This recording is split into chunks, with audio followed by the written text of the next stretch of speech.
Welcome back everybody to the Road to BlizzCon tournament. We are in the winner bracket currently, in the semi-final of the winner bracket, where we have NaVi going up against TeamLiquid.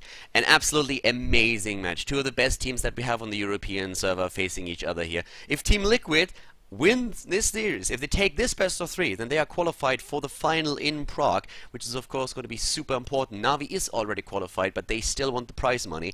And our first game today takes place on Tomb of the Spider Queen, where we're going to find out which team is going to take the lead. Again, in this tournament, the Monk was not allowed because it was still a bit too early after the patch got released. The patch is still the newest version of it, so we are seeing some adjustments in talent build, some adjustments in the draft. In this game now, it's still double warrior versus double warrior, so the teams are relying on what they know. They're relying on the meta that was available in the last patch and are experimenting occasionally with things that they could use now. For example, Abathur of course got a huge reduction on his cooldown for the heroic ability. Jaina got the same for her second heroic ability, Ring of Frost. There's a few other things that really impacted the game as well, and we've already seen that in the last series from Road to BlizzCon. But here today we're starting things off with a game on Tomb of the Spider Queen, and guys, let's not waste any more time. NaVi versus TeamLiquid is going to be a treat, and we are going to jump into the first map right away.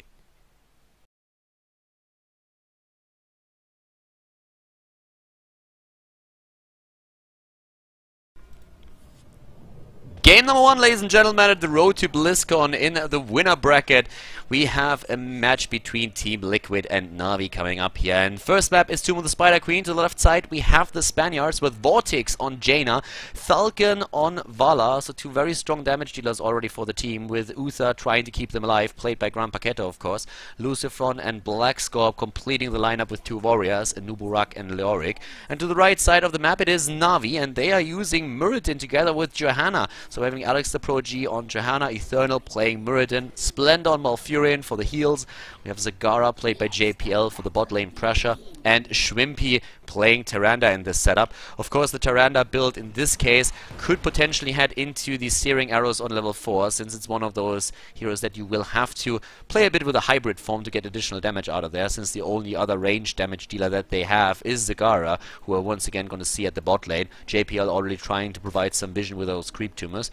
And a lot of talents that are based on the globes, on the regeneration globes on the side of the opponent. Even Jaina now going into the Conjurer's Pursuit, which is a great talent still to take on a map where you can just easily get a huge amount of regeneration globes and therefore stacks for mana regeneration. You give up the Deep Chill or the Lingering Chill, so those two talents not available to Jaina in this case. They've been sacrificed, but still, the roaming has started. And TeamLiquid actually also making a bit of a deviation from the normal style that you play on this map. They are rotating between the mid lane and the bot lane, so they are pressuring Zagara a lot with this.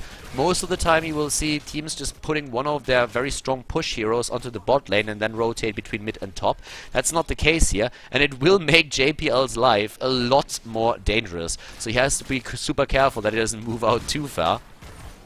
Nuburak at the top lane lives in a very similar world now. He has to be quite careful, but Lucifron, of course, has with the Burrow Charge one talent that he can use to get away in these situations. We're seeing down to the mid lane, currently Vortex, Black Scorp, Falcon and Gran Paqueta. They might get jumped at some point, and it looks like they're going to go in, yes, with Iron Skin, and also Condemned to drop Lucifron, sorry, not Lucifron, but Black Scorp here on his Leoric, but well, have fun dropping Leoric this early in the game. I mean, when he gets Hardened Bones and Lingering Apparition, then he can of course be even go deeper than before and use that tankiness of his. In general now, with the builds that we are seeing, pretty standard still. It is of course the new patch that we are seeing in this game here. We do not see the Monk, since he has been out globally in this tournament, because it's just a bit too new. Also, one map that we're not going to see, unfortunately, this weekend is Battlefield of Eternity, since apparently there's a bit of a problem with the map. Blizzard is currently working on it, but decided to play the better safe than sorry card and not use the map in this particular match right now. So at this point, also with the creep spread already on the bot lane for Zagara, JPL is going to have the job of pushing this in as far as you can. Zagara is great on the map because you can get vision on the two turn-in spots, especially the one at the bot lane. Normally it's like the top rotation between mid and top lane takes care of the the top turn-in spot, and Zagara is the hero that is kind of used to make sure that at the bot lane nothing is happening with the turn-ins. You try to control really those 2 turn-in spots on this map to have a good shot at controlling the objective. If that happens, you can get Web Weaver after Web Weaver and really put the pressure on your opponent, establish yourself in earlier level 10, and then use that for additional map control, and that's normally what the game plan is for most of the teams. That's why heroes like Johanna, Leoric, Zagara are just great on this map, because you can push these waves back quite easily and really dominate the center of the map, which is the most important part. Talking damage, we have Shrimpy going into a build that we've seen from NaVi already a couple of times. Instead of heading into the Searing Arrows, which is a Virtus Pro style, and it's also something that we've seen from other teams like Meteor Makers, they are going into Pierce, which helps also to interrupt, of course, channels if a team tries to turn in a few of the gems. And on level 16, you try to complement that with the Ranger talent so that you get even more damage out of your owls, and that helps you a lot to get some damage numbers in. It's not really that much on point as compared to the Searing Arrows and going into maybe even Huntress Fury, which is a Virtus Pro style play, but it's still very, very good if you try and poke a bit and make sure that you push back your opponent. And you don't necessarily really have to fight in every single team fight as long as you really control the objectives on the map. Snowstorm has been taken on level 4 for Jaina, and that makes it much easier for her to get the damage in because of that increased radius. We've been talking a bit about the uses that Kel'Thas, who was banned out in this game, has on the map, since with that Living Bomb there are so many close quarters here where you can get out a lot of damage, and Jaina is in a very similar situation, especially with Snowstorm. She can really capitalize on these situations and on those particular like corridors that you see, like connecting all of the forts, for example. So that's something that she's going to try and use. The teams are currently just attempting to turn in their gems, and so far I have to say that NaVi did a much better job at that. They already have 43 turned in, and they are trying to turn in the last few. And Splendor, barely not able to get the last 7 in. That would have been good. At the bot lane, JPL is already trying to do the exact same thing, and I feel like he's going to get that turn in completed, and yes, indeed he does. Vortex is too late to help out here. They hit level 7 at the same time. We have Frostbitten on level 7 now taken on side of Jaina. We have still a couple of Beetle talents taken on 4 and 7 for Anuburak, and of course on Black Scorp, no big surprise here. It's the Hardened Bones and the Lingering Apparition, as already predicted earlier. Great build to use on this map in particular and just like push one of those lanes in. Uther, in this case, is going for standard talents with a cleanse. No cleanse on Malfurion, by the way. There are a couple of stuns available for TeamLiquid, but they are deciding to not use cleanse and instead go into Enduring Growth to make sure that he has better healing power. They could actually, with this setup, still go into Life Seed at level 13. They don't necessarily have to use something like, well, Ice Block. They can, though, because there is quite a bit of burst damage, and Anuburak can go deep to get the first initial stun off before Uther moves in to use that too. It also, I feel, depends a bit on what exactly Vala is going to go for. With a potential Rain of Vengeance, Malfurion would probably go into an Ice Block here, but if Vala goes for Strafe, there is a chance that Malfurion decides to go into the Life Seed instead to have the additional healing power. Rapid Incubation for Zagara is going to give her a bit more presence on the map. Going to make her life a bit easier. That first Web Weaver wave resulted in Team Liquid being slightly behind in experience now. NaVi pushing still the top lane and also focusing a bit more onto the mid lane now with 3 heroes, creating a center of attention for Team Liquid that leaves room for Zagara at the bot lane to push this in even further. And we've been talking about that earlier level 10 earlier a lot, and that is something that they can now try and aim for. Black Scorp, they have to prevent him from turning in though if they want to accomplish that, because another Web Weaver set, or the first set for NaVi, or for Team Liquid in this case, would help them to negate that experience advantage that we're currently seeing for Team NaVi. And they're going straight for Falcon. Cleanse was already used here by Uther, making sure that Falcon is not stunned for the entire duration. That would have been his downfall for sure, since the rest of the team were already trying to jump on him immediately. So Vala living a dangerous life here for now, even with the arrow build that gives her additional sustain. Having the bot lane now taken charge of by Vortex, it's still a slightly inexperience for them. Oh, good damage against Leoric. He's not gonna die here, not with the Hardened Bones, not with Grand Paquette right behind him, but still, it's one of those things where you can at least put some pressure on him so that he has to move back and needs to play a bit safer for now. Again, the attempt to go straight for level 10 down here. Shrimpy is just waiting. It's always the owl that he can use on his Tyrande to stun somebody out, and especially, of course, Black Scorp is the one hero that they have to take care of since he's currently at 45 gems. And they're doing a very good job at that. And there's the 10s now, and TeamLiquid moves away, so great job by NaVi delaying it long enough so that they can use their heroic abilities. And they're using it to move in and maybe get a kill against Falcon, but ja moves away. Vala moves away, at least for now. We have Blessed Shield, there's a Maw, Starfall, great setup here as well. You can lead with a Maw and then use not only Starfall but also the Blessed Shield to get the damage and the slow in. Pressure up at the top, and the Red Web Weavers are descending again. With that level 10 talent that they hit faster, they were able to turn in once more, and therefore NaVi in a very solid position now against the Spaniards. We're seeing TeamLiquid at this point hitting their own level 10, and finally they have the heroic abilities. It's going to help them a lot actually to push this back. We're seeing them with the March of the Black King, the Web Blast. There's also Divine Shield, Rain of Vengeance, and now Water Elemental in play. So Malfurion would probably be smart to head into an Ice Block here, since there's a lot of potential to drop him. Eternal has to also get away, and has to get away fast because there's a lot of stuns coming in. Black Scorp is also trying to drop it here with the Skeleton Swing. Divine Shield on Black Scorp. March of the Black King, but it's a bit too late. And Black Scorp goes down, and there's so many gems right now. They're still sticking around. They want to make sure that those are not being picked up. And great play here by Team NaVi. They get the kill against Jaina too and move with the Web Weavers now into the mid lane as there's still Web Weavers pushing the bot and the top. Great position here for NaVi. NaVi in this first game is actually doing some serious damage, and they are putting TeamLiquid with a back to the wall right now. There's an entire level lead that are already established, even more than that. And that was great play by them. Very good rotations on the map in particular. And they made sure that TeamLiquid lost a lot of the gems that they had. Black Scorp had, I think, more than 60. 50, 60, roughly, something along those lines. And we're having now 50 still on their side in total. But this is the second Web Weaver set already for their opponents. And NaVi is doing a great job here with another stun composition against Grand Paquette, trying to drop him.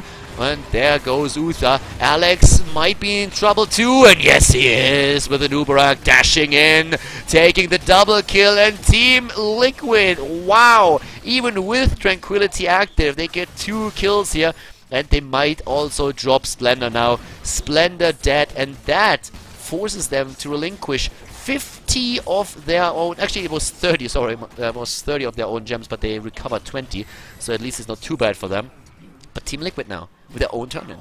The level 13 talent is going to be ready for NaVi by the time that those Red Weavers actually arrive and start to do damage, but still, it is going to be a really solid chance for TeamLiquid to close that gap in experience, at least to a certain extent, and that was a very important counterplay that they had there. 3 kills versus 3 kills right now, so against TeamLiquid, you're never allowed to really go too deep. If you allow yourself to just overextend once, they are going to see that opportunity, and they are going to take it. That's what they are really known for, and they are doing it in this game already. But, well, we still have a lead. We still have that lead, and there is already Ice Blow from Malfurion, so that's exactly what was to be expected here with the talents that have been taken for the Spaniards. But the Spanish Armada is moving in up at the top. They are still a bit behind, though, and that level lead is being used by NaVi to drop those Web Weavers very fast. No talent taken on the side of Tyrande, by the way. Hasn't really picked her 13. There it is. Overflowing Light goes for the standard for the extra heals, but NaVi now is not the only one with the 13 talent. TeamLiquid has caught up and is now heading straight into an Ice Block on their own with Tyrande, or not only Tyrande has the heal for NaVi, but for TeamLiquid it's 1 Ice Block, 1 Spell Shield. It's also a bit of passive talents that they are rushing in here. And Crushing Hope against Johanna is going to be pretty cool. Not only against Johanna, but of course against Murden as well. Those 2 tanks are super hit point heavy, and therefore this is going to do a lot of work if you get the full duration of the Drain Hope through. We are also having Frost Shot taken for the added control in the battle. Nice cleanse on Vortex. Well done by Grand Paquette. The Divine Shield saving Jaina for now. Blizzard doing work, but everybody on the side of TeamLiquid is very low. Malfurion had to go for the Ice Block. Already Tranquility active. Very good Condemn here. And the stun follow-up from Tyrande. Dropping, in this case, Vala, and Uther follows shortly after. They're trying to go for Black Scorp and Jaina. Nice block with a Maw. That was actually a pretty smart one. Not trying to catch Jaina, but just blocking her retreat path. Really well played. Great move by NaVi. God, I'm loving this. It was really well done here. Completely blocking off Jaina's path, just saying like, well, I don't really want to catch you. The only thing that I want to do is make sure that you don't escape through that path here. Very well done. currently up to the top. The boss is being attacked now, and yeah, well, with so many heroes down and also a lead in talents, or at least in experience, they have a very good chance of taking this in time, but they need to hurry up. BlizzCon had to move away, and he's very low in his Leoric. Very unlikely to move in again, but Lucifron and Falcon are now back to business, and Grand Baguetta as well, and they're already going straight for it. The throw pit, once again, worthy of its name, apparently. Eternal is super low, and it looks like TeamLiquid is going to try and go for the spot, and the Web Blast secures the boss. Oh my god, NaVi. Oh, they had a time window to get the boss, but they did not do it. And now they're even losing a hero. It looks like Alex is going to die. And yes, indeed he is. And a great move by Lucifron. Jumps in with a burrow charge. Stuns 3. And they are trying to get the follow damage in against JPL. His Zagara is low, and now she's dead. Muradin also in a very similar situation, but Eternal, at least for now, gets away. Great play here by TeamLiquid. NaVi, of course, giving them an opportunity for that play, moving into the throw pit. They had a 2-level lead, but not a talent lead, and TeamLiquid was not afraid to follow that up, move in, and get their kills. So job well done by them. And now we are seeing already the wall at the keep destroyed, and TeamLiquid completely closed that gap in experience. No more lead for NaVi, and it might actually end up with NaVi falling behind, because that keep is not looking too healthy, and it is going to be destroyed by the boss. It's just still alive. Great moves there. Level 60 now, therefore faster for TeamLiquid. And the Spanish team, I mean, they do it again. We said it before, like, you overextend once, just once, and they will be there. They will take you down, and they will punish you. They will bring the pain, and they did exactly that. The pain train, the Spanish pain train, hit them really hard, and now we're seeing Unyielding Despair even being used. Pretty cool talent combination if you want to go for a tank killer build on Leoric, since both of the tanks that are being run by NaVi are very hit point heavy, and of course with your Drain Hope you just take that down, you go from that maximum life on a hero, and that is going to be super cool. If you then also reduce the cooldown on that talent, then you can do a lot with it as well, but the problem is that there's so much CC that Leoric in this case didn't even get the opportunity to move away or use any of his talents. But yeah, later on this is going to be very crucial that he went into those 2 Draining Hope talents here, because that is very dangerous to Muradin, and more so even to Johanna, because she doesn't have an escape. Muradin at least can jump away. He can use his Dwarf Toss and jump out of there, but Johanna cannot do that. Eternal already moving back, and BlizzCon is in the middle of things. He wants to make sure that he is slowing everybody down with the Skeleton Swing on the March of the Black King. Again, we're having, apparently, yeah, TeamLiquid on the prowl. They're trying to go for the fight here and really committed. The Water Elemental is already attempting to slow down everybody on the side of NaVi. Nice storm here. Well, that Blizzard is hitting pretty hard. The root against Eternal. He turns around with another Storm Bolt, stuns them out, but it's again a disengage by NaVi. Very cool skirmish here actually in the middle of the map, and we are seeing with the Web Weavers now destroyed, still a wall falling on the side of NaVi, and they are also dropping, attempting to drop Leoric once more, but this time they don't get the kill, not enough damage, but still a very nice effort by them, and they are really dangerous. I mean, using that losing actually like the Tyrande stun, using, oh my god, that stun on Muradin, the Tyrande stun, the root, the blessed shield, like it's so much CC that they have. If you get isolated just for a second, you're gonna drop, and that is something that they just showcased against the Nubarak as well. He should have learned his lesson already, especially with the Leoric before dropping to exactly the same moves. But the damage that we are seeing for TeamLiquid is pretty much insane, especially with that Jaina control that we had so far from Vortex. Vortex is just absolutely an amazing player, and one of the things that is incredible for him is his positioning. Seeing him play heroes where you just need to make this very dangerous dance between just staying in range for your damage and always the hiding behind your front line, he is incredibly good at that. He is very, very strong with his positioning in general, and he is showing that on his Jaina right now. We're having the Web Weavers descending for NaVi, and NaVi, they want to take a keep now too. They still have a fort to go through, by the way, both of the teams do. Bot lane Web Weaver about to be defeated, but the mid lane, that's where most of the NaVi players are currently going for the towers, and they are going to hit both of them. It's still level 18 versus 17. NaVi with a slight lead in experience once again, but they need to take down a keep. They already lost one, and therefore on the map itself, when it comes to map control, there's still a slight advantage now for TeamLiquid, after they of course deal with the Web Weavers, because they put the momentum into the hands of NaVi, and they are very determined to use that. Already moving in with another stun comp attempt, but Alex cannot really follow anything up here. We're having, at this point, at least 5 kills versus 9. There's a rotation towards BlizzCon again. The boss, by the way, should be up very soon once more. Yeah, 70 seconds, and we're going to see him back on the map. Could be that there's going to be another attempt for the boss if one of the teams is able to sneak that in. That would, of course, be crazy good for them. But right now, we have still Lucifron and his boys in the mid lane, and Leoric, of course, doing his thing. He's like the dude in the Big Lebowski, just moving in. He's like totally chilled, and he is just taking his swings in, making sure that all of these waves are being pushed back. And NaVi, with more pressure in the mid lane, they actually start to really take the map control completely for themselves. Taking this Bruiser camp was a very good first step. They want to turn in again, but they need 64 gems in total, and they only have 34 so far. But Alex the Pro G at least gets rid of his, and he was on 28, so that was one of those moments where saying like, hey boys, I would really like to take those down, because, well, if I die, then we lose all of them. Right now, the stuns are in again, Condemn being used, but the follow-up with the Blizzard from Vortex, zoning them out and pushing them back here. The Bruiser Cam in the mid lane is still doing his thing, and we have again the rotation. Eternal is jumping in. Follow-up stun is too late though. Shwimpy not in time with that Lunar Blaze on his Tyrande. They still have the experience lead, and I'm mentioning that over and over again because it's going to be the important part when we are hitting level 20. And NaVi is getting closer and closer. And if they get that window, then they might be able to take another team fight. We've seen already on level 10 how much that was worth for them, and level 20 is very similar to the moment when you reach your heroic abilities. Over here we have the battle at the tribute point, or the turning point I should say. Trying to get another stun against Vala, and oh my god, that last second vault on the side of Falcon helping him out. It was a bit too far out there maybe. If those stuns are hitting a bit faster, I really think they can turn one of them down. But right now it's really level 19.5 versus level 18 and nearly level 19 also for TeamLiquid. It's just that dance in this game right now.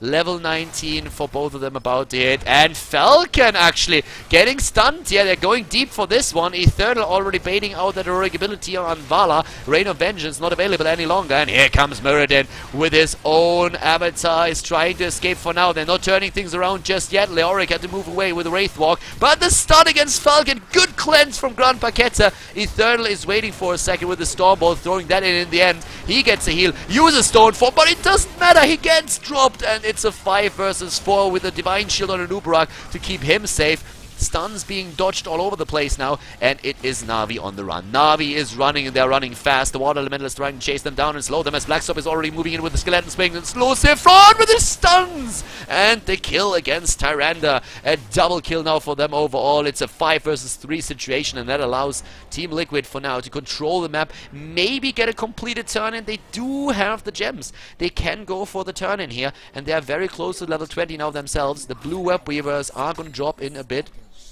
Very well played here. Pretty cool moves actually from both of the teams, but especially TeamLiquid is making the last few plays happening there. Muradin just going a bit too deep. He was really looking to drop Vala, and if they get that kill on Vala, then it's a completely different ball again. But for now, it is again TeamLiquid with a bit of momentum, but they don't have the 20 yet. They need to play very careful until they get that. It's not going to be a problem to hit that. They just need to make sure that nobody dies in the meantime. A double rewind, one on Muradin, the other one on a Tyrande for the double Stormbolt, and of course Thunderclap, whereas Tyrande is going to rely heavily on her own Lunar Blaze, and let's not forget about the Owl, because the Ranger Town on level 16 makes that extremely dangerous. But by now both of the teams are on level 20, and that means that we're having not only good escapes on Jaina and on Vala, but also sustainability for Anubarak and Leoric, and they are going in again with this. They're trying to go for keep number 2, and TeamLiquid was already able earlier on in the game to drop keep number 1 up at the top lane. Bottom lane is being pushed very hard by that Web Weaver, and the top lane of course is eventually going to reach that core, and that will force NaVi back. So NaVi is not only playing against TeamLiquid, at this point they're playing against the clock. Since this clock is starting to run out, they have to rotate over here, they have to do something about it. That opens up a tiny window for TeamLiquid to move to the bot lane and drop the wall, and that's what they're trying to do. But a great Starfall on the side of Tyrande is zoning them out completely for now, and Black Scorp is already quite low. Good defense by NaVi. Very solid defense, and NaVi is actually going for it. They want to move in, and they do. Here comes the Blizzard, and the stun is nobody. Schwimpy is missing quite a few in this game.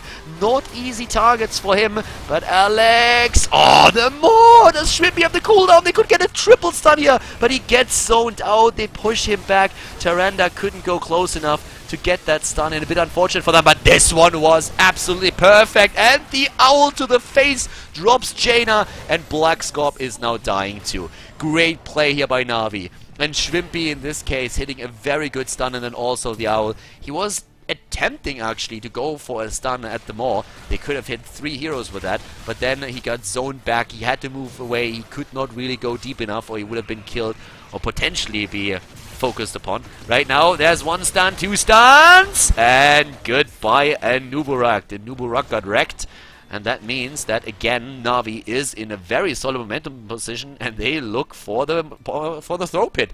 They want to go into the throw pit right now and move up to the top lane and just like take it again. And of course, that's something that is not a secret to TeamLiquid. What else are you going to do on the map? Go for a bruiser camp? Well, only losers go for bruisers. Real men go deep and take the boss. JPL and Alex are up at the top right now, zoning out Black Scorp, Falcon and Grand Paquette, and this boss could potentially drop the first keep now. Finally, Falcon, there comes the first Starfall. They're going for the boss. Black Scorp with the March of the Black King already in the middle. He needs to move back. There's no way they're going to get this one. Even with a Divine Shield, not going to make that happen. And yep, there, he just moves away for now, but gets stunned, gets condemned. Black Scorp, uh-oh. This is bad news for Leoric, and the Black King is marching no more. Taken out in this case now by NaVi. NaVi with a turn in, and that is just the best timing ever for them. Not only the boss at the top lane, but also the Web Weavers descending once more. It's not going to arrive at the same time though, but it keeps the momentum on their side. They're going to have a lot of momentum going into this. The keep up at the top is already going to be very, very low when those Web Weavers arrive, and they currently do. They were trying to burst this wave away so that the Web Weaver would move in even deeper than that, but that was not happening. So a bit unfortunate for them that they couldn't make that happen in time.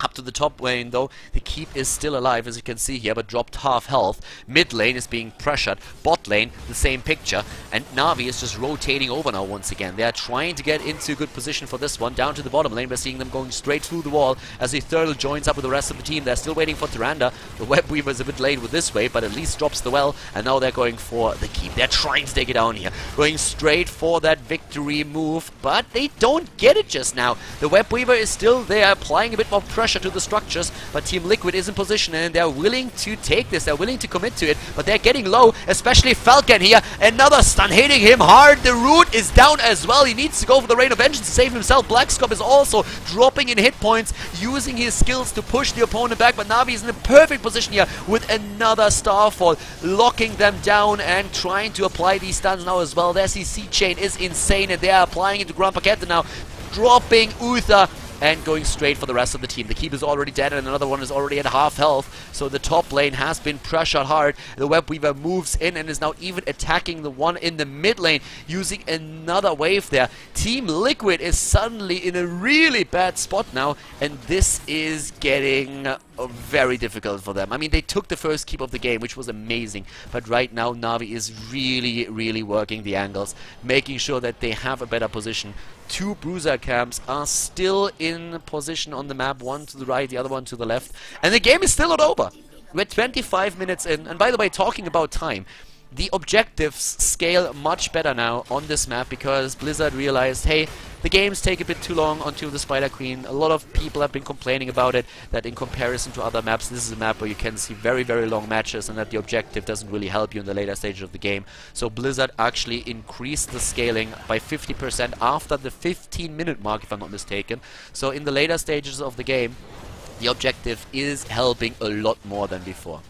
Right now, we have over here in the mid lane, and one bruiser camp already taken out.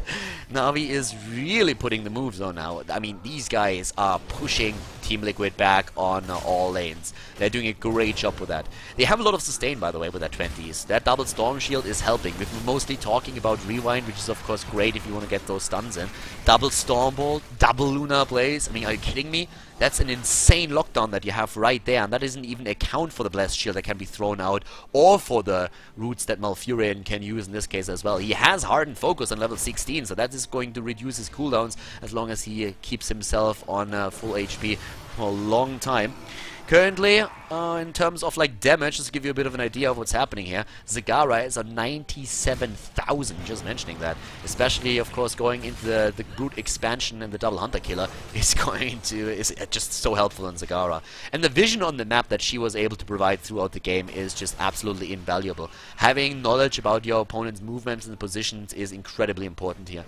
64 gems against 47 at this point now, so TeamLiquid could turn in. They could. They just can't move into the middle of the map at this point. They have to deep-push lanes first, and that puts them into a very defensive position. But finally, they reached a point in the game where they can start to move out again. Tyrande with the Owl already making sure that she knows what's going on here. We have also Burning Rage taken, and that helps to take down the creep tumors. But still, Zagara knows exactly where they are, and he's using it now. So, over here, another attack. And still, this game, TeamLiquid can win this easily if they win one team fight. That's all that you have to do at this point. The situation is better for Navi, no doubts about that, but isolating one hero and killing it is all that they need, and they get that kill against Schwimpy. Oh god, Tyrande in a really bad spot there. TeamLiquid realizes it, and they rush in for the kill. Now they're gonna try and turn in and use the Web Weavers to push Navi back and potentially get ahead in the game again.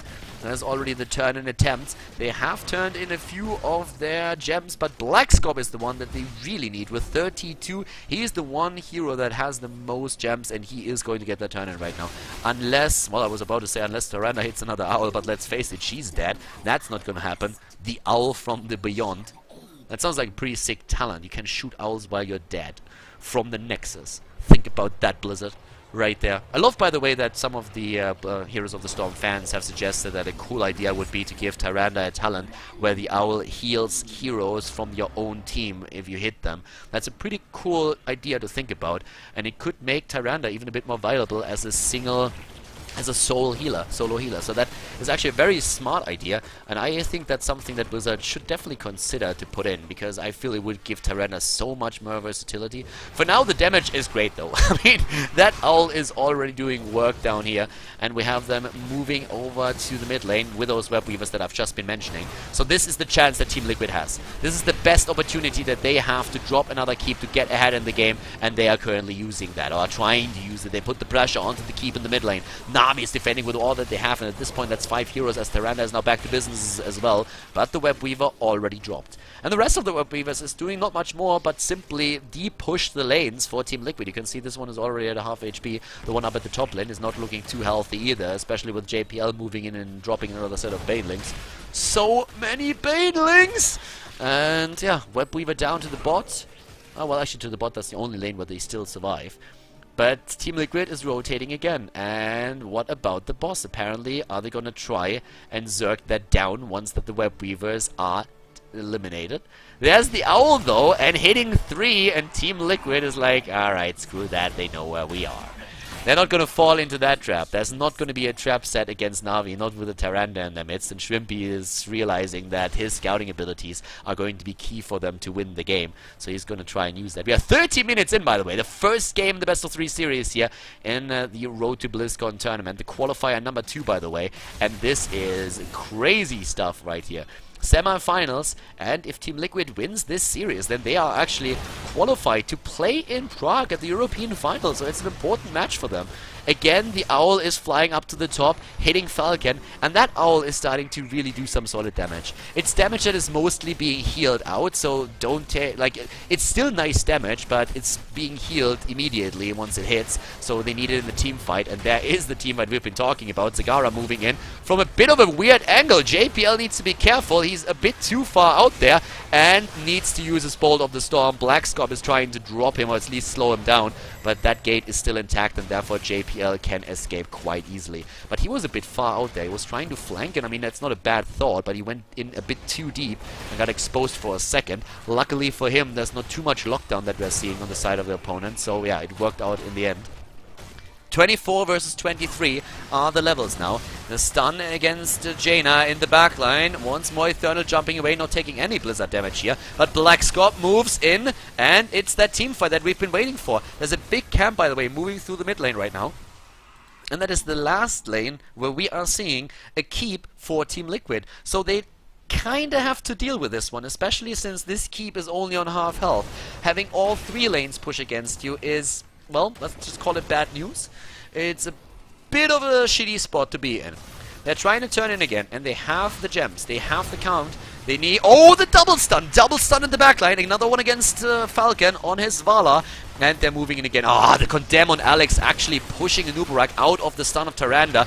Nice ice block here. Rain of Vengeance following it up. They're trying to go for the Malfurion kill. They're focusing down with everything that they have. Even the March of the Black King. But Splendor is getting away in the Maw, saving Malfurion's bony ass. Well done. And Owl hitting home, and Falcon dropping. Falcon dying, and this could be the beginning of the end. TeamLiquid, they try to go for the counter kill. They're already moving in with another quick jump. We're seeing them move out here. NaVi is re-engaging once again since they realize they have an opportunity here. Nice Divine Shield on Jaina. Her even using the Bolt of the Storm to get out of this situation, since she would have died for sure if that stun connects from Tyrande. They're moving in again, but it is already the core that is being pushed. Vortex gets dropped, and that's a second kill. A 5 versus 3 situation now with the core already being attacked. The core is down to 24%. There's just catapults everywhere. 16, 50%, 11, and the catapult's still doing damage. And all that NaVi has to do is move in and right-click that thing.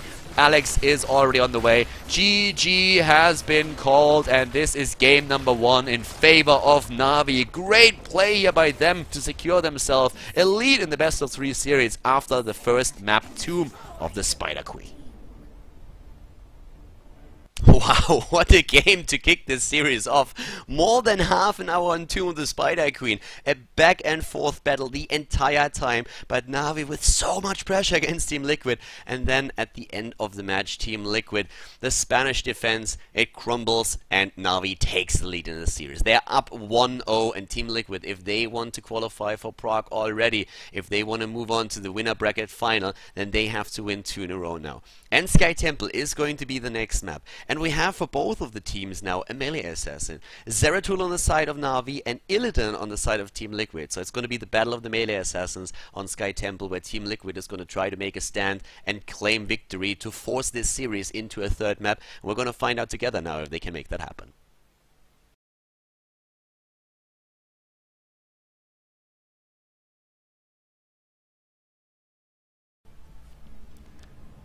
Sky Temple is the 2nd map in the best of 3 series here between TeamLiquid and NaVi at the road to BlizzCon semi-final. In this case, we're having to the left side of the map the Spaniards with Vortex on Johanna, Grand Paquete on Uther, Lucifron playing Anubarak, and Falcon on Nazeebo for the damage in the backline, whereas we are seeing BlizzCon playing one of his melee assassins. He's jumping on Illidan there. And to the right side of the map, it is of course NaVi. They were successful in the first map, Tomb of the Spider Queen, and they want to make it a 2-0 now. With Splendor on Malfurion, Eternal on Zeratul. We have JPL on Vala, Schwimpy on Mirrodin, and Alex the Frog on Leoric. Game on, and well, at this point we're having at least one Seasoned Marksman, and that is again for Eternal on Zeratul. Zeratul with Seasoned Marksman is probably the most common build for the auto attacks. We have a few deviations where occasionally a player will go in something like a Regeneration Master if he really feels like he needs to self-sustain. It's common, or like, maybe not common, but it's a bit more popular to use that on a map like Tomb of the Spider Queen, but mostly it's still Seasoned Marksman that players are using.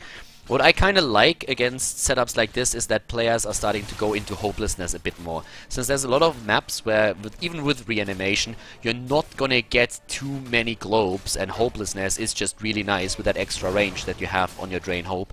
So there's a couple of really cool talents. Currently in this game we're seeing JPL again playing his Vala, and he starts things off with composite arrows for multi-shot to have the extra range there. The bot lane is where we're in this case having Schwimpy together with BlizzCon, so the two of them are fighting against each other, whereas TeamLiquid is running this with Night Takes Pawn normally. And in this case, it's Alex the Pro G and Eternal currently in the mid lane trying to push Vortex back. Pretty standard talents, nothing too out of the ordinary that we're seeing here. On Sky Temple, it's of course all about your objectives, which is the case for most of the maps. I mean, there are a couple of objectives or maps where you can play around it a lot.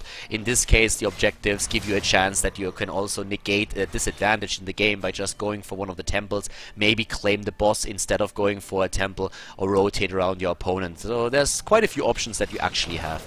Up to the top, we're currently seeing JPL and Splendor fighting against 3. That's not going to be a successful battle for them, and that's one of the reasons why we're still having heroes on every single lane, mainly, to get experience there. Maybe with the exception of the mid lane, where Vortex is going to push this back.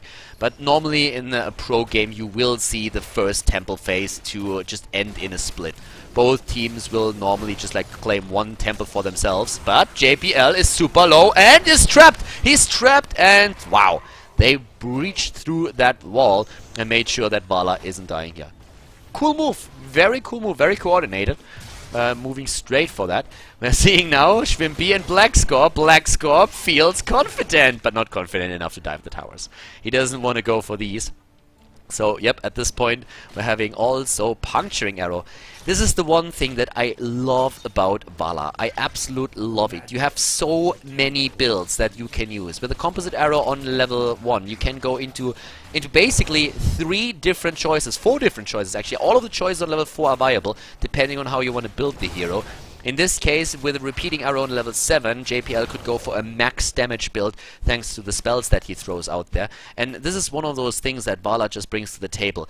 She incorporates everything that Blizzard wanted to achieve with the talent system, and just shows that there's like 1,000 builds for her that are all viable, that you can all use in situations like these. In the last one we saw a full arrow build. In this game it's going to be a hybrid. Eternal jumps in against Falcon, and yeah, well, Falcon doesn't really help if you trap yourself. So Nazebo dies. I'm a bit overwhelmed there in this case, but well, I actually don't blame him. I mean, like, Splendor jumping in with the root, Eternal already there with the hits, and JPL firing from the back line. There's very little that you can do in situations like that. But it's the first blood. It ends up in the hands of NaVi. And for TeamLiquid, this is of course a dangerous game. They have to win it here if they want to stay in the winner bracket, if they don't want to drop down into the loser bracket. And they have already lost the first map. So level 7 comes in a bit faster for NaVi. TeamLiquid is actually falling behind in this. There's the Repeating Arrow, as already predicted. We're seeing Enduring Growth on Malfurion, and we have Follow Through now taken for Zeratul. The teams are very likely to soon enough start with those Bruiser camps. You usually time them when the temple at the bot lane activates. Austin's Renewal taken on Leoric, and Blackscorp and Grand Paquette. They see what's happening. Nice dodge by Blackscorp on that bolt. Nazebo dying up at the top again. Falcon is down, but the battle is raging here with Vortex now moving in for his Condemn. Alex can move away, but they successfully steal the Siege Giants, and they want more than that. They want that kill, and they are going to get it. The boss already triggered, but the kill against Leoric, and that is now level 7 versus level 8. Still a lead in experience that we're seeing for NaVi, and NaVi is running this at the bot lane now. They have a bit of a lead. At the top lane, though, it looks like Falcon is just going to go for the push against the wall here, and he's not even caring about the bot lane. They are going to give up the temple. Eternal starts to jump in, and Alex is moving over as well, but they're just soaking the lanes now. Lucifer and Vortex are trying to distract them as much as they can, and of course they are also taking care of those Siege Giants that we're still seeing in game. We have, by the way, Gitbin taken for Nazebo. Nazebo, of course, was changed a bit as well. One of the most important talents that he lost is actually his Mule, at least for a map like this, so he can't go Mule anymore to heal these out. We're also seeing him with a loss on Sprint, and that is pretty dangerous for him oftentimes. Falcon with another death. 3 times dying now in this game against this pressure play from Eternal in particular. But the kill against Illidan to follow that up. 4 kills against 1. NaVi now pushing back the lanes, and they are about to hit level 10. Great play by them. Very solid performance. Really well done. In the mid lane, we're seeing Grand Paquette together with Splendor, the two of them. Oh, actually, like, Splendor doesn't really care too much. Okay, it's the two healers going up against each other once more. We have Void Prison taken, Tranquility, there's a Strafe on the map, and of course also the Avatar, plus the March of the Black King. And, well, pressure play in the middle with 4 heroes already rotating over. And Eternal coming in to make it 5. Grandpa Kette is also isolated. Wow, I mean, NaVi is wrecking them right now. They have their 10s and they really bring them to use. They move in, Eternal. Yep, Strafe already out there. And there's the drop against the fort. Well played here by Team NaVi. I mean, now they established themselves another level lead. They are in a very cool position to so get experience on the lanes again after they dropped the mid lane. Can do the same thing now with the rest of them. Gary the Gargantuan has been chosen. Blessed Shield, Divine Shield, Web Blast, and also we are seeing in this case Metamorphosis. Web Blast, by the way, got renamed. It's now the Cocoon. So not Web Blast anymore. I'm like kind of sad a little bit. I liked Web Blast. Zeratul is just like dancing around the map trying to see if he can maybe isolate Nazebo again, and guess what? That's exactly what he's currently trying to do. Alex slowing him down and using his Drain Hope, but he's not gonna get another kill against Falcon, at least not now. So it's level 10 versus soon to be level 12. Leoric should be able to get away from this one. I guess his cooldown will be ready in time, and they are already starting to move over again with the rest of the heroes. Nobody going for boss just yet. The next temple should be announced pretty soon. With that, then we're gonna see the teams. Yeah, there they are. 2 actually. One in the middle, one in the bot lane. Level 13s will not be ready. So this is actually one of those moments when TeamLiquid, even though they are behind 4 kills, can really start to make a bit of an impression and make up for a lot of the things that happened before. They already took down a fort at the top lane. A pretty smart move here by them. Good rotations on the map, and it's one of those things that TeamLiquid was known for the longest time. Very smart rotations from the game itself. We have Shrimpy at the bot lane, isolated from the rest of the team. And TeamLiquid is going straight for that temple in the middle right now. So Vortex is currently taking the shots here for his team. Level 13 will be ready in a few seconds for NaVi, and that gives them another big lead. And they could try and use that to push TeamLiquid off that temple in the middle. Having Frost Shot used, which is great with the composite arrows. Great synergy between the 2 talents. And we're having also more Drain Hope talents on the side of Leoric, who straight goes up into that additional damage against the tank lines, so that he can put pressure on Johanna and Anubarak. Nice plays here so far, and the temple claimed by TeamLiquid. That was an important one. No mule in the game. We had the chance for at least one hero to get it, but Malfurion decided against it. Down at the boss, are they really gonna go for it? Nah, they're gonna take the Siege Giants first. I mean, with the Siege Giants, they have an edge, they have the extra talent, so it's not gonna be a big problem for them to claim them here, especially, of course, since they have the burst damage to take them right away. Alex the Pro G with his swings comes in swinging, takes down the minion wave. And now it's for TeamLiquid really about hitting that next talent, and they should get that from this minion wave alone, taking the Siege Giants now down. But the boss is being attacked, and it looks very much like NaVi is going to get this. In the last game, they actually nearly threw because of it, and lost the first fight at the boss in the throw pit. But in this match now, they are getting this one. The Thing of the Deep has been taken with a basic range increase on Nazebo. And we're having also double Burning Rage for even more damage. It's a very cautious play that we're seeing from TeamLiquid now. They already lost quite a few heroes early on and they decided to play this a bit safer. But they have the 30 talents and they're using them now. Oh, nice stun against Vala. Oh, party time! Void Prison hitting basically everybody right there. And the March of the Black King. Metamorphosis already used. Illid is jumping in again, and at the same time with Divine Shield. The Cocoon is hitting home. Shrimpy is low though. So is Vortex. Everybody low, but the healer dying first. Malfurion already out, and now TeamLiquid is on the run. They have taken out one of the heroes, but they're extremely low. Especially Black Scorp is about to die, and Alex is trying to make that real. But he's getting stunned out as he goes in with Leoric. And everybody's surviving for now. Eternal with a very, very ballsy move there. Going in deep, trying to hunt down Illidan, but wormholes away just in the last second. He really wanted that kill, didn't he? The boss went through the wall at the bot lane. Only 2 temples are again active in this temple phase. Level 15 versus level 14, and NaVi is still ahead. It's 5 kills against 2. TeamLiquid got 1 kill in the last fight. But it's still an experience lead that we're seeing for NaVi, and they're trying, of course, to use that to hit level 16 faster, gain that timing window, and maybe an opportunity to dominate one of the temple phases and force their opponents back. Lucifron is starting to rotate in. BlizzCon was just sitting in the bush waiting a bit. And we are having now the rest of the team rotating over too. They are trying to claim the shrine at the bot lane. It looks like it's going to be an even split again. Everybody for NaVi is moving up to the top, with probably Alex just focusing down the mid lane and trying to take down these waves. And yep, up here to the top, Shrimpy is already claiming another temple. And this will result in 1-4 dropping. That's a bit of experience that they get. And we've been talking about that level 16, and it is definitely going to become a thing for them. Level 16 is now finally there, and with those extra talents, we're seeing the double bombs. We're seeing, of course, again, Unyielding Despair here. Having them moving back for now, as at least Vala picked up a Blood for Blood.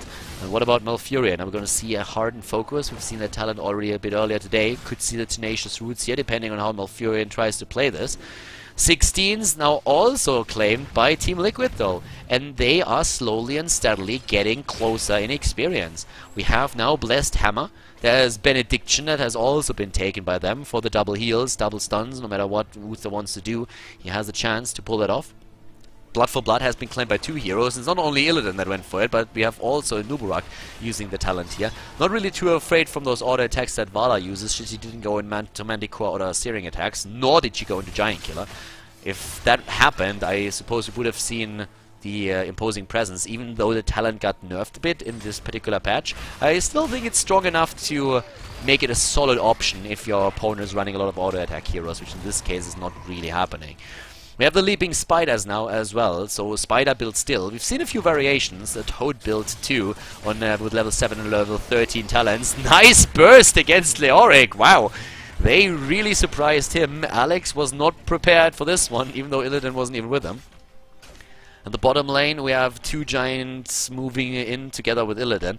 And the experience soak is really working out for TeamLiquid. It's still a very cautious game that they play. They get their kill every now and then. They jump a hero, they see somebody out on the map, and they're saying like, alright, your ass is ours. And they jump in, take him down, spank him a little bit around. And then, yeah, drop like a few hit points, a few experience points into the midst. So it helps, but they need to dominate one of those temple phases. I actually think the next one should be a single temple. Don't take my word for it, but I'm pretty sure that we're going to see a single temple pretty soon. And that is actually a battle that could decide, well, maybe not the game, but at least which team is going to take lead. And there it is, the single temple up at the top lane, and both of the teams will fight for this one. They are nearly on the same amount of experience. We are looking at teams that have the same talents here, and this is going to be a decisive battle for sure. You can rotate, but there's no boss to be taken. That's another 30 seconds coming. So you can take a few of those shots up here at the top. Nobody's rotating down. Both of the teams want the temple. The keeps are all alive for TeamLiquid and for NaVi. Both of the teams still have everything that they need. Zeratul runs into the mid lane right now. Over here, the fight has started. Zoning. Everybody is just lining up properly. We have Alex claiming the vision for now, but nobody goes for boss. They're trying, or gonna try, and take that temple, and Nubarak is claiming completely. They move away. Damage done already. Good singularity. Spike the heal for BlizzCon. Gary is in place, zoning them out, and it looks more and more like TeamLiquid is gonna give this up, or are they? Most of the shots were already taken.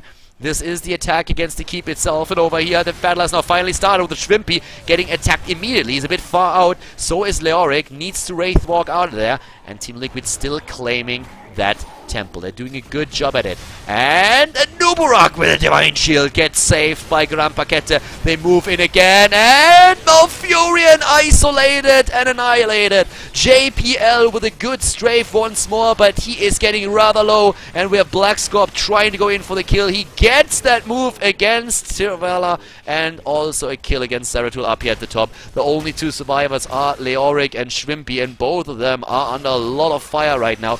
BlizzCon goes deep for this one, and a stun from Lucifron knocks up Muradin and allows BlizzCon and Vortex to finish the job. They move straight down to the top lane creep and are about to claim it.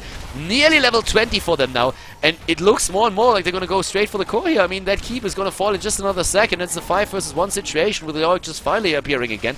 10 seconds on Malfurion until he's back to business, and TeamLiquid with one big team fight is starting to turn this game completely around, and they win it. They take it. There's only Nazebo dying, but there's way too much damage. Even with Malfurion back, there's no way for Navi to come back into this. It's a tie in the series. We are going to see game number 3 in the best of 3 series here in the semifinal of the Road to BlizzCon tournament between Navi and TeamLiquid. What a game. The first game was already amazing, and now in the second one, Navi, again the team that dominates for the longest time, has really good moves, but TeamLiquid, they get this one chance at the top tempo, the one time where they are on even talents with their opponent, where there's no advantage for Navi. TeamLiquid, they jump in, they win the team fight, take down everybody, and move forward to take the core. Unbelievable. You give those guys one opportunity, that's all that they need, and they're gonna take you down. The series is tied. We are going to see map number 3, and it'll be Cursed Hollow. Cursed Hollow gonna be the map, and guys, the draft for Cursed Hollow was absolutely great. We have a Brightwing on the side of Navi, but that's not all. Sgt Hammer is back as well. We're seeing Sgt Hammer played by TeamLiquid, and they're running this also with a Zeratul here. BlizzCon is gonna get his hero once again, so we're gonna have the Sergeant back. Sgt Hammer, of course, saw a few changes in the last patch, as did Brightwing. Brightwing now with roughly 20% more heals, making her maybe viable. The teams are currently experimenting with here, and Navi's not afraid to use the hero on the last map in this best of 3 series. So guys, let's jump into it and find out if TeamLiquid can qualify already, or if they will have to fight their way through the losers bracket. Can Navi take them down? Will TeamLiquid be successful? Cursed Hollow is going to map where we're going to find out.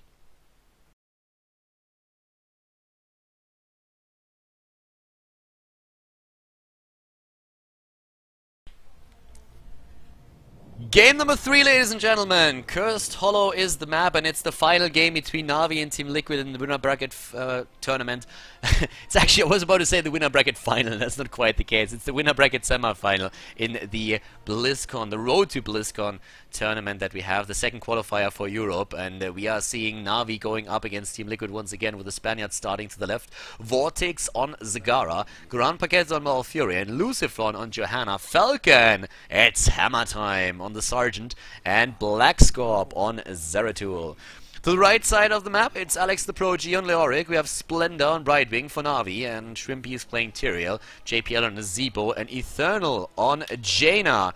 I'm a bit curious to see how that game is going to end, because we have 2 really fun heroes here. Not only do we see BlizzCon again on his Zeratul with his Seasoned Marksman on level 1, but we are also having now the Advanced Artillery taken. And in general, like, Hammer has been changed quite a bit in the patch. This is of course the newest patch, just without the Monk that is being played here, because the Monk is still banned for this tournament. But not only do we have Brightwing in the game, we also have Sgt Hammer, and Hammer in general, just the reduction on mana costs and also on the cooldown, or like the actual wind-up time for your siege and unsiege mode on Hammer is amazing. If you play the hero right now, it feels so much better than before. Shrimpy rocking that Seraphim Tyrael skin there. I still need to get that for myself. It just looks so cool in-game. I'm not really a massive fan of the mask itself when you have him in the preview screen or in the select screen, but I feel that in the game itself, those wings and just like the entire setup for the model is looking absolutely awesome. In the mid lane, Alex is getting bullied a little bit. Talking about Hammer and Brightwing, by the way, we're seeing them now down to the bot lane. And wow, as we say that, in the mid lane, there's actually suddenly a lot of action, since Eternal and JPL were starting to move over to drop some damage. Down here, Splendor going up against Falcon and Grand Paquette in this case. We've been talking a bit about Brightwing in general, and especially in the last patch, or before the last patch. Hammer was one of those heroes that with Brightwing's polymorph could also be dropped out of the siege mode. That's still the case, by the way, but now it doesn't take really all that long for him to siege on and off anymore, and that makes it a little bit easier for him to deal with all of these situations. So I really like the way that the hero is played right now. Eternal with more damage going straight into the bot lane here, and I'm curious to see if Falcon is able to make this work. He's actually one of those guys that has been playing Hammer for like an eternity, because Hammer is probably the best Hammer player out there. I guess we have for Gamers 2 also a couple of players that are really solid on Hammer, but TeamLiquid and Gamers 2 for the longest time have been the 2 teams that were always trying to get Hammer back into the game. 2 minutes in, the mercenary camps spawn on the map, and that's where we see an immediate rotation from Eternal and JPL to take the siege giants over here. On level 1 we have now the Unfurling Spray with the increased Soothing Mist range for Brightwing, and Brightwing got of course buffed in the last patch too. Like, one of the buffers includes that Brightwing has now roughly 20% more heal, especially on the Soothing Mist, so getting the range for this is going to help here. In terms of the talent builds for Hammer, not really too much changed. We are still using Maelstrom shells. It's probably going to be first aid on level 7. A lot of pressure against JPL, and yeah, it's a bit too much pressure as well. So Nazebo dies to Zeratul. BlizzCon, of course, quite happy that he can use his Zeratul in this game, and we're having him now immediately with a focused attack. And focused attack got, by the way, also buffed. So the next basic attack against a hero now deals the extra damage. Before the last patch, it was just the next basic attack, and therefore it could mean that you would just, by accident sometimes, hit a minion, and then that's where the damage goes. So in this case, it is a bit stronger than it was before, and that makes the talent, of course, great. We're also seeing a buff on Seasoned Marksman. If you now take down a hero, before that it gave you 2 minion stacks, and now it gives you 3 minion stacks. In case that you're not quite familiar with how Seasoned Marksman works, for every single minion that you take down, you get a stack. Once you hit 6, you get 1 additional damage point for the hero. So that is quite nice. It makes the talent a bit better. We had a kill against Jaina here, and I mean, with BlizzCon being involved in most of these takedowns right now, he's already accumulating points for Seasoned Marksman, which will really come into play in the later stages of the game. Schwimpy is just soaking experience here. The tower is already out of ammunition or running out slowly, so he needs to be careful with this one. The bot lane has been pressured a bit. Falcon had to deal with, of course, those siege giants that were captured earlier by NaVi, and right now NaVi is doing a very similar thing again, trying to go for another camp. Schwimpy had to well up at the top. And with those towers not having any ammunition left, this is also another great play here, as we're seeing Grandpa Keta and Vortex moving in straight for it. We see in this case now also the anti-Zeratul talent taken for Jaina, going straight into the Frost Armor, and a few variations in builds in general. We've been talking about that Toad build a bit, Toad Affinity on level 7 already chosen, and that's very likely that we're seeing as a level 13 talent now also the Toad talent taken with the increased, the increased size, so that's going to be quite fun. And then on 16 you still have the chance to go into the Leaping Spider, so there's quite a lot of talents that you can currently use for the hero. Thing from the Deep is something, or Thing of the Deep is something that we're actually seeing a lot on level 7 these days, but the players are experimenting with other builds and opportunities. Endless Creep for Zagara allows Vortex to drop really good creep on the map. I mean, look at this creep spread. The minimap alone shows it already. He has it everywhere, and he makes sure that they have perfect vision of what's going on up there. It makes it very difficult for NaVi to get into any kind of position to really gank an opponent. Talking about NaVi, let's look again at the build that we're seeing Brightwing, since we haven't seen her in quite some time. Manic Pixie taken in this case, so it's all about basically talents that kind of trick and proc off the Soothing Mist. Even with the cooldown reduction, Mystified on level 7, and we've been talking about that trait now having the extra damage, so it's really important here. BlizzCon is jumping in against the Eternal. Keep in mind he has the Frost Armor, and BlizzCon has to move away for this one, but Lucifron is there to take over. And do they get the kill? Whoa, the polymorph saving Jaina for now. Jaina is running into the wrong direction though. She needs to get away from this one. BlizzCon goes in and takes the kill, but Falcon might fall as a result as well. Brightwing rooted and dropped. Nice double kill here for TeamLiquid. They're close to level 10 now, and they will get that second tribute in the game. Great kills here, and even Nazebo now being attacked, as BlizzCon just does not know when to stop with his Zeratul. Having him with a Void Prison. There's also Napalm Strike taking a Napalm Strike. We're having Devouring Maw, we have Tranquility, and the Blessed Shield as the heroic abilities. To the top lane, Alex, the Pro G, still going up against Vortex. They are the two best lane pushers right now, real lane bullies, and therefore it's no big surprise that they are fighting each other here and trying to push these lanes in. But let's keep an eye on Hammer here as well, already moving in, and I told you, like, that siege mode is so much faster right now, it's amazing. But Splendor is already there, and he is just going straight for that kill, but BlizzCon was waiting, and that's apparently something that he didn't see. So down goes Brightwing once again. The level 10 talent didn't help them there. Lucifron in the mid lane is still safe, even against 2 tanks. We're having as talents now also Ravenous Spirit taken, as the Summon Water Elemental, March of the Black King, and the Blink Heal. As now the Cursed Tribute, the potential Cursed Tribute, appears on the map. Brightwing can of course jump in with a phase shift. We don't see Peekaboo, by the way, which is a great talent if you want to reveal invisible heroes. Right now they can't really do anything about that tribute being taken by TeamLiquid, and that is another great curse.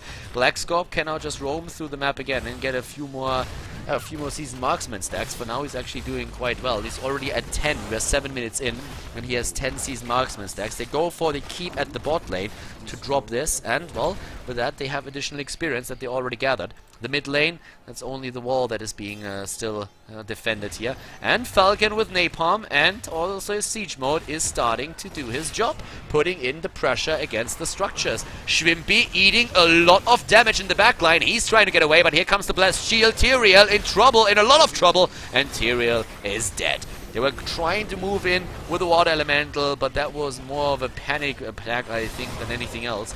Jaina panicking a little bit, trying to just turn this around, but there was just no way for it to happen. Falcon now with even more damage to go through the entire wall, and now they have also the root and condemn, and the lockdown against 2. Oh my god, TeamLiquid. Beautiful kills here. 8 kills against 0. They get the perfect setup with the Void Prism starting things off. Black Scorp hitting it perfectly, and then the roots and the condemn. Just excellent. Releasing the Void Prism, dropping 2 targets, and now the pressure against the keep. We're only 8 minutes in when the first keep is already gone. This is TeamLiquid showing their A-game right now. They are definitely bringing the A-game at this point. We are seeing them now moving away and trying to focus into the mid lane. They have the 13 talent, of course. They're 3 level ahead. Maybe 2.5, but it doesn't really matter, does it now? Spell Shield, Giant Killer, Wormhole, we're seeing Mutalisk and Life Seed. Life Seed and Enduring Growth, it's so powerful combination if you want to keep heroes alive. And they can even go for boss. I mean, so far they didn't really think there's a need to go for one. They have also Eternal up at the top, and that is a very juicy target for them now. The mid lane was pressured by Sgt Hammer a second ago, and it looks like they're trying to set up a trap. Yeah, and they do! And the root against Nazebo. Goodbye, old fella. It was nice knowing you. No chance for JPL to stay alive, and that is kill number 9 that they just got. And of course, with a 5 versus 4 situation, they just move over to the boss and say, like, alright, now is a good time to take that bad boy. Let it push the top lane, and we can focus either on the mid lane or move with it. They could even go down to the bot lane and take another boss if they wanted to. Level 13 is not ready for the opponent yet, so we have Alex actually trying to soak some experience for NaVi. NaVi is just on the back foot now. They need to get experience, they need to get level 13. That boss is going to drop that fall at the top lane for sure. There's no denying that yet. So the mid lane is being pressured at the same time. The boss is of course just going to make its way over to the keep. In the mid lane, another fort down, and Navi is very close to level 13 now, but TeamLiquid is also starting to get the experience in to reach level 16. And I mean, let's just be honest here for a second, that 16 talent is going to be absolutely amazing for them. With the damage that they get out of it, it's going to be great. They're moving in, here comes the stun, nice judgment, but look at that beautiful Void Prison in the backline. Such an amazing job. Shrimpy is completely alone on Tyrael as he jumps in with the judgment, gets now even more. Jaina is already dead. The March of the Black King is doing some damage, but not enough. And TeamLiquid, with level 13 versus 13 talents, is still successful in this fight. And now as the 16s are reached for them, they have once again a massive lead. On level 13, we have the Toads of Hugeness still taken to increase the size after the hops. We're having now another tribute also on the map that is of course going to end up in the hands of TeamLiquid. I mean, like, who's going to deny that to them? Jaina is still dead. There's a 16 talent. Well, they might even give it up. Black Scorp is the one channeling it right now, but there's nobody to interrupt him, and at the bot lane we still have a massive fight. So TeamLiquid feeling confident enough with the 3-level leader and that extra talent to simply say, we're going to take both. We're going to go for the Golem, and we're going to go for also the move up to the top. They had their heroics still in cooldown, but there was no need for them to do anything else. Black Scorp now moving back down. And we have, once again, Stone Skin, by the way, taken on the side of Sgt Hammer, so that's a bit of added safety. Not only Stone Skin, but also on level 7, that first aid that we mentioned earlier today, and therefore 2 very nice sustain talents that Falcon has now on his hero. We're seeing also the Rendering Cleave now, or the Rending Cleave on Zeratul instead of the double bombs, which is another great talent they can take in those team fights with the setups that we're seeing at this point. And they move in against the core. They want to finish it with a boss. They're saying, screw this, we want that game and we want it now. We have a 3-level lead. We have a Hammer in our midst as well, and they are going for the damage, and that is a ton of damage. Not only thanks to the boss, but Falcon himself is of course dropping that too. They go straight for Malfurion, and Navi is trying to take it, but they lose Tyrael, and the core already dropped in hit points. But Black Scorp low, so is Grand Paqueta. Vortex is being attacked, but they get the kills against Brightwing and against also now Nazebo. This is going to be it. TeamLiquid takes the best of 3 series in the semifinal with a 2-1 against NaVi. NaVi drops to the loser bracket, and TeamLiquid advances to the winner bracket final of the Road to BlizzCon Qualifier number 2. TeamLiquid is in the winner bracket final. They take down NaVi with a 2-1. Great game by them there. A lot of pressure and aggression, and I mean, they make this a very one-sided story here. They move through Cursed Hollow and take NaVi down early on in the game. Great play here by TeamLiquid. Extremely well played. Amazing team coordination in those fights, and they take the 2-1 victory, and therefore they advance. They will play in Prague, and that was so important to them. Right now, of course, NaVi has another chance to get all that prize money through the losers bracket, and TeamLiquid will wait for the next opponent that they're going to face then in the winner bracket final. So yeah, we saw a pretty sick series here today. Very entertaining to see how the teams adjust to the new patch, especially of course with their talent builds. We're going to see Kharazim soon in action as well, and then the drafts will probably change too. But to see how these heroes are being played, that for example Brightwing comes back into the meta, that we are seeing Sgt Hammer being played here, is an absolute pleasure. It was super fun to cast this series. I hope that you enjoyed the games and also the commentary. If you did, you know the drill. Give the video a thumbs up on YouTube. If you have any questions, you can write them in the comment section. And if you want to make sure that you don't miss out on more Road to BlizzCon action or the End of the Storm playoffs that are going to start soon, then you should probably hit that subscribe button on YouTube as well. Guys, it was a pleasure casting for you today. I hope that you enjoyed the show. See you next time with more Heroes of the Storm here on KhaldorTV. Have a great day and bye-bye.